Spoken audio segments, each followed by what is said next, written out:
Sejarah Sunan Gunung Jati. Wali ke-9 Sunan Gunung Jati, termasuk yang berusia panjang. Beliau lahir pada tahun 1448 Masehi, wafat pada tahun 1568 Masehi, sekitar 120 tahun.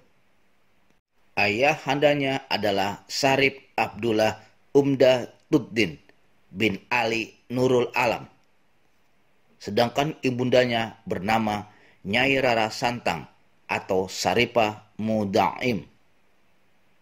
Syarif Abdullah Umdatuddin bin Ali Nurul Alam, ayahanda Syarif Hidayatullah, adalah seorang penguasa Mesir, putra dari Ali Nurul Alim bin Jamaluddin Akbar Al-Husaini. Sedangkan Nyai Rara Santang atau Syarifah Muda'im adalah putri Sri Baduga Maharaja Prabu Siliwangi dari Kerajaan Pajajaran. Menurut kitab Carita Purwaka Caruban Nagari, Nyai Rara Santang setelah masuk Islam kemudian menunaikan ibadah haji ditemani sang kakak Pangeran Cakrabuana.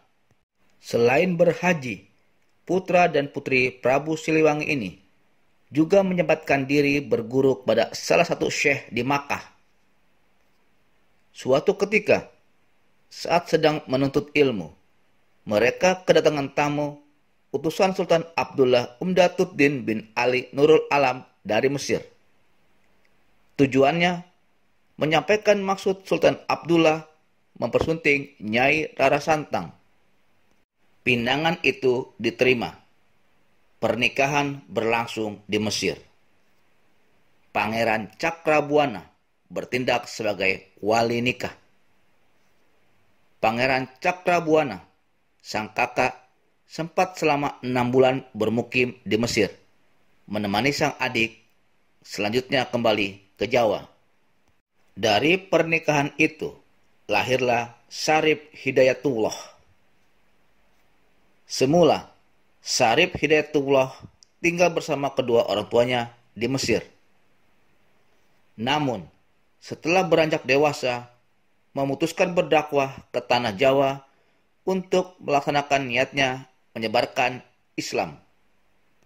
Selain belajar agama di negeri kelahirannya, Syarif Hidayatullah juga pernah belajar agama pada Syekh Datuk Kahfi, tokoh perintis dakwah Islam di wilayah Cirebon. Syekh Datuk Kahfi ini merupakan guru dari Pangeran Cakrabuana dan Nyai Rara Santang alias Syarifah Muda'im. Setelah sekian lama Syarif Hidayatullah ditinggal wafat ayahandanya, maka pada tahun 1470 bersama sang ibunda, mereka kembali menginjakkan kakinya di Cirebon. Langkah dakwah Syarif Hidayatullah mendapat dukungan dari Kesultanan Demak, juga mendapat dukungan dari Raden Walang Sungsang atau Pangeran Cakrabuana, Raja Cirebon pertama sekaligus pamannya dari pihak ibu. Bersama Raden Cakrabuana, Syarif Hidayatullah berkesempatan berdakwah hingga ke Banten. Di Banten, Syarif Hidayatullah berjodoh dengan Nyai Kawung Anten, putri dari sang Suro Sowan. Dari pernikahan itu lahir 2 orang anak, yaitu Ratu Winaon atau Ratu Wulung Ayu yang lahir pada tahun 1477 Masehi, dan Pangeran Maulana Hasanuddin atau Pangeran Saba Kingkin yang lahir pada tahun 1478 Masehi. Kelak, Pangeran Maulana Hasanuddin menjadi Raja Banten pertama. Pada tahun 1479, Syarif Hidayatullah dinobatkan menjadi Raja Cirebon kedua dengan gelar Maulana Jati. Syarif Hidayatullah atau Sunan Gunung Jati bukanlah Raden Fathahilah atau Falatehan. Karena Raden Fathahilah adalah seorang pejuang Demak yang berasal dari negeri Pasai atau Malaka. Ketika wilayah Malaka jatuh ke tangan Portugis, Raden Fathahilah berpindah dari Malaka ke Demak. Selanjutnya, Raden Fathahilah ditugaskan ke Jawa Barat. Raden Fathahilah bersama dengan para pengikut Sunan Gunung Jati menyerang Banten dan Sunda Kelapa yang dikuasai oleh Pajajaran.